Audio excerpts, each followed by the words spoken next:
Hey there, Agile Hoot Nannies, and welcome to another episode of Agile Bytes, the podcast sponsored by Integrity Inspired Solutions, where we build software in an agile manner day in and day out. We're going to do something a little bit different for this episode. If you're a Scrum Master or an Agile coach or a project manager, the kind of people who most often listen to this podcast, I want to give you a minute to go grab your developers. I want you to wade through those empty cans of Red Bull, pull them out of the guild raid that they're on right now instead of working. They can bring their bag of Takis if they want to, but go get them. Bring them over to the radio where you like to listen to this podcast, because we got a surprise for them today. We're going to be talking about a technical aspect of being agile. We don't often talk about the technical aspects of agility on this podcast, although we should, and we're going to start doing it more, because there is a very strong technical component to your team's agility and to your organization's agility. It's one of the reasons why in a previous podcast, I recommended that Scrum Masters and Agile coaches have some degree of technical knowledge, because it's very difficult to holistically engage your team and your organization's agility without addressing all the different technical pieces that can limit your agility or can promote your agility. And so today we're going to talk about one of them. This is something that sort of spans all worlds. So even if you're not a technical person, I think you'll be able to follow along just fine. And it'll be good grist for the mill, good conversations. If your developers aren't able to listen to this podcast, the next time you're at a party where there are a lot of software developers, just throw this topic out there like a hand grenade and leave, actually. But you'll get some strong opinions and some good conversations. Today, I want to talk about the idea of when you're building an app, when should you start worrying about the database, specifically the design of the database? Where does that come in the process? And the thing that got me thinking about this was actually some colleagues in the space talking about this exact issue. They are software developers. They are very successful software developers advocating the position that you should design the database first, on the grounds that your database often outlives the application, which is true, and that the database is one of the hardest layers to change, which is also true. But I'm going to take a different tack on it. And in order to do this, let me give you some context by telling you a story. If you are a developer over the age of, say, 35, not me, of course. I've been in my late 20s for the past 20 years or so, but some developers are older than that. And if you are, then when you started learning to build applications, you probably started by designing the database. In fact, I remember several years ago, working for other companies, doing technical interviews, a question that I like to throw out sometimes is, if I asked you to build me an app to manage a baseball team, how would you start that? And what I was really hoping was the person sitting across from me would start asking me lots of questions. Sometimes this didn't happen though,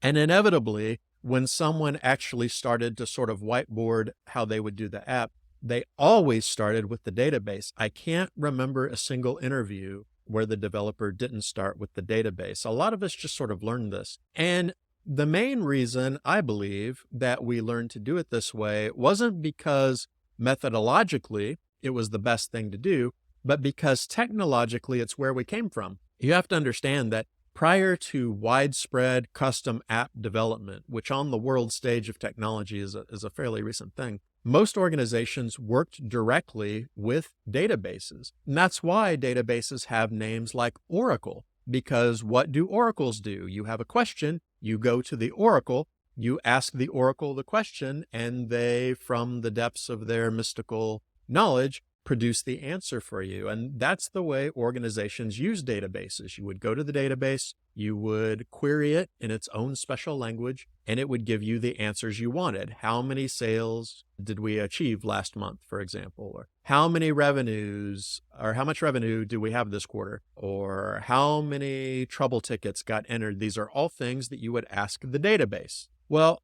as technologies developed that allowed us to integrate with databases, one of the most popular ones for a long time was Microsoft Access, where the database allowed you to create forms over the top of it. But eventually, web pages developed the ability to interact with databases. At the time, this was almost entirely server-side. Technologies like ASP in PHP, and we would sort of spaghetti in the data access code with the actual HTML that was being generated. So we sort of had rudimentary abilities to get data out of a database and write data back into databases through web pages. Well, because of tools like Microsoft Access, and because most of what we were doing is being modeled in the database, most of the business rules too were modeled in the database in terms of stored procedures, triggers, different database restrictions, and things like that. Then the apps that we built were mostly pretty screens to interact with a database. And a lot of UI conventions that are now commonplace came from that paradigm, where I don't want users to have to learn SQL. So instead, I'm going to build them a front end to interact with the database. And so you would have web pages that were grids of records that would have actions on the far side, mostly add, edit, and delete. Or you might have a lot of master detail views, because what we were really doing was modeling the business and the business logic in the database, just like we always had done. But now we were creating a pretty front end for people to interact with the data in the database rather than them having to learn SQL. And early app development was pretty much that. That was the paradigm. Well, as time has gone on and app development has become a lot more commonplace, then a different paradigm has taken hold. Now, for most users, the database is not what they want to work with. They want apps to help them get something done. They want apps that have capabilities,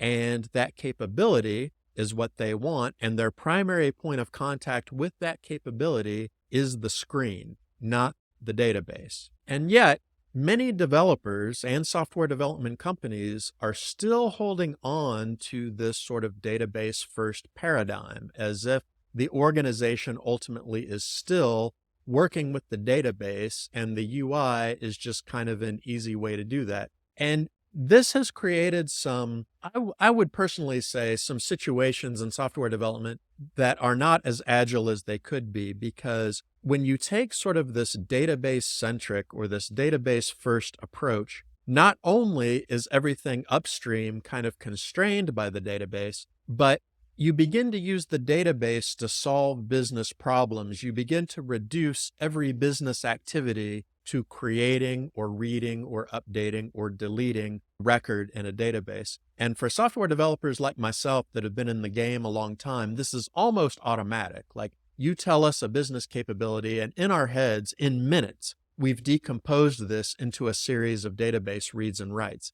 It's almost not even a business problem anymore. It's really just, how can I make database tables do this? The problem is that relational database tables are not the primary thing users want to interact with, nor are they necessarily the best structure to model business problems. Think about it like this. Let's say in your business, I was giving you a pen and paper tool. That's what you had to do your job. And what I gave you was an accounting ledger. Could you figure out how to do your job using that accounting ledger? Yeah, if you thought about it long enough, you could probably figure it out. But is the accounting ledger the best structure for you to do your job? Now, for some of you, it might be.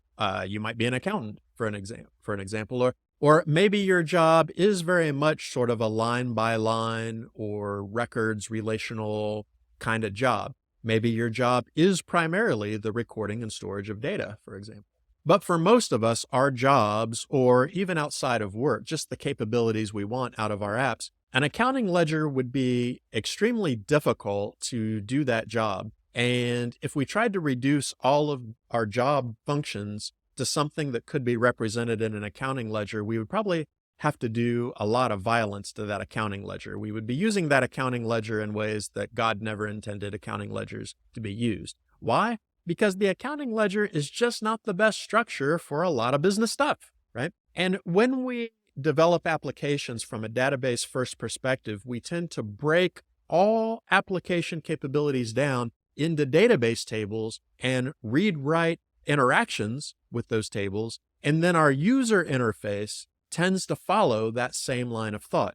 The problem is, of course, like with the accounting ledger, those kinds of user interfaces and those kinds of business problems do not always reduce well into database tables. Database tables are not always the best way to model that business process. And a lot of crazy things have been done in databases. Boy, I could tell you stories. Buy me a tumbler full of scotch, and I will tell you stories of databases gone by where they have really, really tortured that relational database to try to get it to model all the business processes. The other way that a database-first approach limits your agility is exactly the reason why some people say you ought to build the database first, and that is the data storage layer is often the hardest to change. Once you've committed to a certain structure or even a certain database, it can be very difficult to change that. It's certainly not economical. And if you think about all the different layers of an application going from data storage all the way up to the UI is very easy to change. It's very fluid. We can move stuff around all day. The database, not so much. There's profound ramifications for getting the database wrong, potentially. Because of this, database first people say you should start with the database. For me, I think this is a very compelling reason to put it off as long as you possibly can. Why is that? Because at the beginning of app development is when you know the least about what you're going to end up with. You think you know, but you don't know. The whole premise of Agile development is that the software development has to be adaptive. It has to be responsive to the feedback that we get back, to changes in the market, to changes in our user base, to changes in the landscape and the product landscape that you and I couldn't possibly control or be able to know in a definitive way up front. That's the whole reason we are trying to do Agile software development, right? Is to leave our options open so that we can be responsive to the things that happen. So I would recommend, if there's a layer of the application that you know is the most expensive or the most risky to change, then we want to do two things. One is we want to wait until the last possible moment to make our commitments to that structure. The second thing is we want to make sure that that structure is isolated as much as possible from every other thing that we're doing so that it can evolve independently of the other things that we're doing. How do you achieve this? Through excellent decoupled software architecture, following the things that we know we're supposed to do, solid principles, making sure that we're very careful about dependency inversion, making sure that we're coding to abstractions, making sure that we are decoupling our layers as much as possible so that the physical structure of the database does not bleed up into other layers of the application, using an ORM for impedance mismatch so that we can make sure that the business objects we're working with and our business logic layers and the objects that we are presenting in our presentation layers are not tightly coupled to those database tables. That's what you want to do, because that's always what we want to do with any part of our application that we think might be risky or expensive to change. We want to isolate it. We don't want to bleed it throughout the whole application. I remember reading a post somewhere from someone talking about how we don't tell clients no enough, which maybe in certain contexts there's some truth to that. But the example they used is they had built a product for a client and the client was able to upload videos to it. Well, at some point, the client asked for YouTube integration, and this software development company told them no. They weren't going to do that because to do that would mean massive restructuring of the code base, which potentially introduced a lot of risks and a lot of bugs, not to mention a lot of time and money. And to me, that was a sad thing to read. That is evidence of a highly tightly coupled architecture, which is great for speed of production, but very bad for future modifications. So we don't want the database to dictate the other structures. We want it to be separate from them. We want it to be isolated from them as much as possible so that these structures can all evolve independently. If you change the column name in a database and now you have to change a lot of code in response to that, you have a tightly coupled architecture. If you change the structure of your database table and now you're having to edit a lot of code beyond just like maybe an ORM mapping or something, you have a very tightly coupled architecture. And if you change something in the database and you have to change the UI, you have an incredibly tightly coupled architecture. You want these things to be able to evolve independently. So my suggestion is that we don't start with the database, we start with the UI. The UI is very easy to change. we can make all kinds of mistakes and very cheaply recover from them. And the UI is what facilitates most of our client feedback. If I show my client a diagram of the database, they're probably not going to be able to tell me, oh, you missed this field here, or, oh, you have this field as required and it doesn't need to be. Oh, you got a unique key on this field, but it's not always going to be unique. Oh, you've got a clustered index here, but we don't actually search on that. Maybe they'll be able to tell me those things, but most clients probably are not. But when I'm showing them a screen and they're playing around with, say, a prototype or a screen with a very lightly held data architecture, then they can tell me things like, oh, you forgot to ask me about this, or, oh, this let me enter in this information, but it didn't give me an error back, and it probably should. Or, wow, this is a lot of fields. I don't think we need this many fields. Or, wow, this query was really slow. It's interacting with the UI where a client is going to be able to give me feedback like that. And that feedback is ultimately going to inform my data structures. So I want to be slow to commit to my data structures. I don't want to be early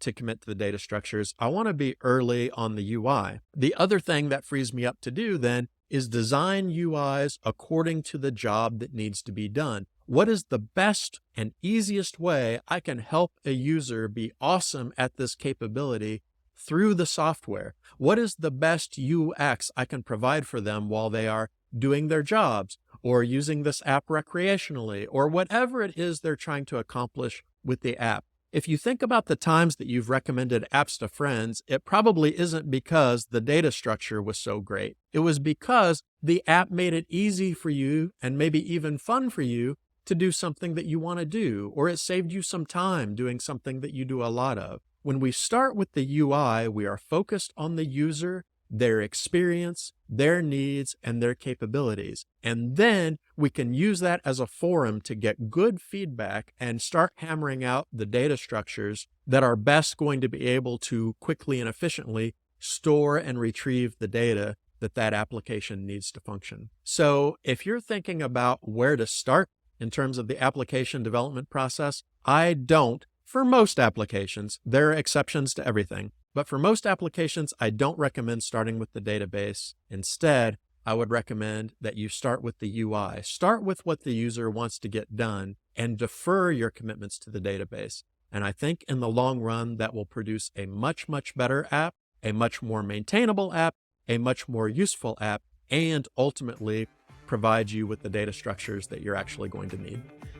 Thanks everyone for listening to Agile Bites. Agile does sometimes bite, but we don't think it always has to. If you enjoyed what you heard today, don't forget to like and subscribe to this podcast on whatever platform you happen to be using. And if you can, leave us a comment because we'd love to hear your feedback. What things would you like to hear about? What things did you hear that were valuable to you today? You can also head over to integrityinspired.com to sign up to our email list. But that's all for today, folks. We'll see you next time.